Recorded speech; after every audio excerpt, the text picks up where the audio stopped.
ये सब तो ठीक है, किंतु आपने क्यों कहा कि मुझे काशी में मुक्ति प्राप्त नहीं होगी?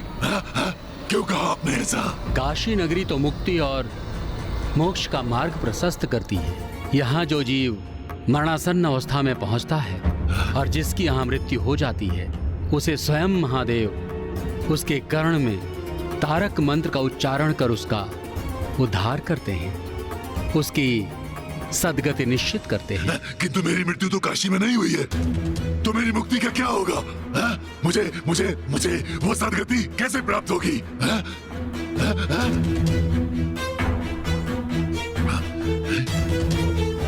ऋषिवर, मैं और मेरा अनुज गणेश ही इस पिशाच को यहाँ लाए, जिससे हम इसको इसकी इस अवस्था से मुक्ति दिला सके।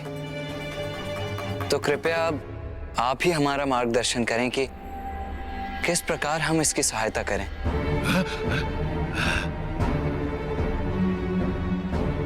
इसका एक ही उपाय है। इस पिशाच को इसकी इस अवस्था से मुक्ति तो एकमात्र माँ गंगा ही दे सकती हैं। हाँ भैया, ऋषिवर सर्वथा उचित कह रहे हैं। माँ गंगा तो मोक्षदायिनी है। मोक्ष और मुक्ति की वो एक माध्यम है। बहुत समय पूर्व नंदी जी ने मुझे एक कथा सुनाई थी, जिसमें उन्होंने बताया कि कैसे राजा भागीरथ ने अपने पूर्वजों को सद्गति पहुंचाने हेतु माँ गंगा का आवाहन किया था। अच्छा, तब तो हमें भी ये कथा सुननी चाहिए। कथा में समय व्यतीत करने के स्थान पर इसे अपने पिता की मुक्ति का उपाय नहीं पूछना चाहिए। ज्ञानारी जी, वत्स सुबोध का ये समझना कि उसके पिता को पिशाच योनि से कैसे मुक्ति प्राप्त होगी, वो अत्यंत महत्वपूर्ण है। और गंगा माता ही आपको मुक्ति प्रदान कर सकती है, तो आप उनकी महिमा से परिचित नहीं होना चाहते? उचित ही कहते हैं आप गणेश जी। कितनी कथाएं सुन चुका हूँ, तो कदाचित एक और कथा से मेरी मुक्ति में अधिक विलंब तो नहीं होगा। उचित है। एक समय की बात है, सूर्यवंशी अयोध्या नरेश राजा सगर, जिनके 60 सहस्त्र पुत्र थे, उन्होंने अश्वमेध यज्ञ करने का प्रण लिया। अश्वमेध यज्ञ वो यज्ञ है जिसमें श्वेत अश्व को मुक्त होकर सर्वत्र विचरण करने दिया जाता है, और जिन क्षेत्रों में यह अश्व निर्बाध विचरण करता है, उस क्षेत्र के राजा यज्ञ करने वाले राजा के अधीन हो जाते हैं। और जब वो अश्व किसी अन्य राजा के द्वारा बिना बंदी बनाए लौट आए, तो अश्वमेध यज्ञ सफल माना जाता है। और जो भूपति 100 अश्वमेध यज्ञ सफलतापूर्वक संपन्न कर लेता है, वो देवराज के पद के योग्य बनकर उनके सिंहासन का अधिकारी हो जाता है। तो जब देवराज इंद्र को राजा सगर के 100 अश्वमेध यज्ञ करने के अभिप्राय का ज्ञात हुआ, तो देवराज इंद्र ने यज्ञ के अश्व का हरण कर उसे कपिल मुनि के आश्रम में बांध दिया। और जब राजा सगर को यज्ञ के अश्व की हरण की सूचना प्राप्त हुई, तो बहुत व्यथित हुए, किंतु उनके अहंकारी पुत्रों ने उन्हें विश्वास दिलाया कि वो संपूर्ण पृथ्वी, आकाश और पाताल को छानकर यज्ञ के अश्व को अवश्य ढूंढ निकालेंगे। और अंततः जब राजपुत्रों को अश्व कपिल मुनि के आश्रम में मिला, तो उन्होंने मान लिया कि मुनिवर ने ही अश्व का हरण किया, और वो उन्हें दंडित करने के लिए आगे बढ़े। दुष्ट, चौर्य कर्म किया है तुमने। किंतु सगर पुत्रों को यह ज्ञात नहीं था कि जिन कपिल मुनि का वो अपमान कर रहे थे, वे तो स्वयं भगवान नारायण के ही समान तेजों में थे, स्वयं उनका ही अवतार थे। उनकी धृष्टता के दंड स्वरूप कपिल मुनि ने उन सभी सगर पुत्रों को अपनी तीक्ष्ण दृष्टि से भस्म कर दिया।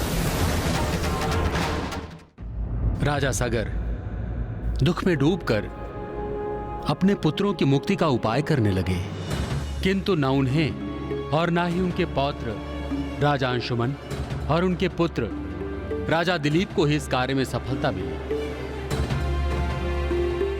और उनके 60 सहस्त्र पुत्र उसी भांति जली राख बनकर स्थित रहे।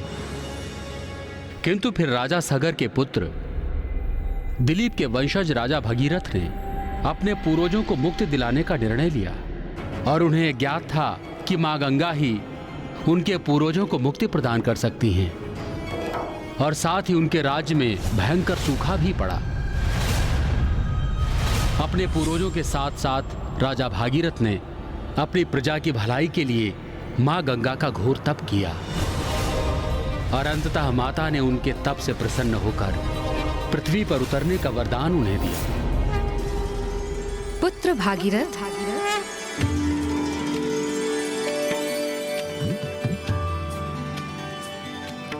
प्रणाम मां गंगे। पुत्र भागीरथ, मैं तुम्हारी तपस्या से प्रसन्न होकर पृथ्वी पर उतरने के लिए प्रस्तुत हूँ। किंतु जब मैं स्वर्ग से पृथ्वी पर उतरूंगी, तब यदि मेरे वेग को ना रोका गया, तो समस्त पृथ्वी मेरे प्रचंड जल प्रवाह में बहकर नष्ट हो जाएगी। माता, मैं तप करके आपके वेग को रोकने के लिए महादेव को मना लूंगा। प्रणाम माता।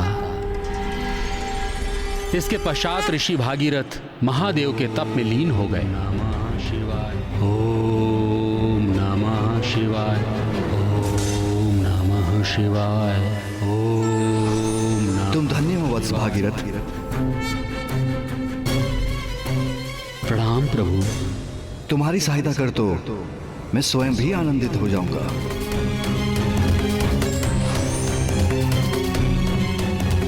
देवी गंगा, मैं आपके वेग को संभालने के लिए प्रस्तुत हूं। निश्चिंत होकर नीचे आइए।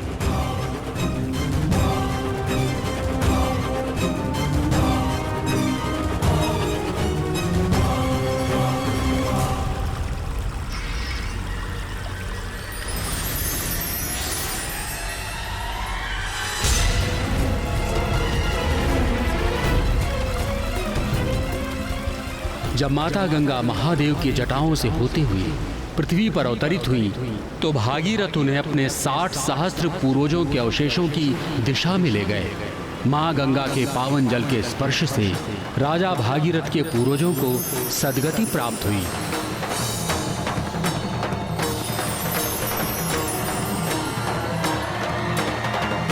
इसलिए मोक्ष और मुक्ति प्रदान करती हैं मां गंगा।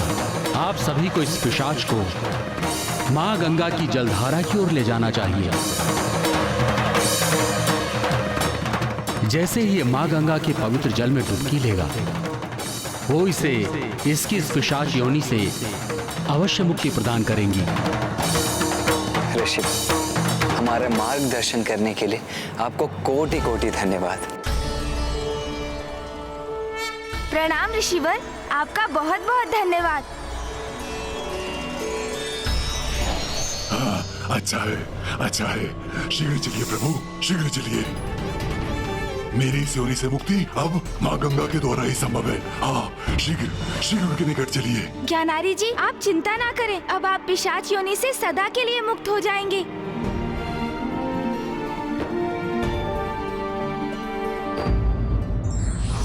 प्रत्येक घटना के पीछे कोई ना कोई कारण अवश्य छिपा होता है। हमें धैर्य पूर्वक उसे समझ और जानकर ही अगला कदम उठाना चाहिए।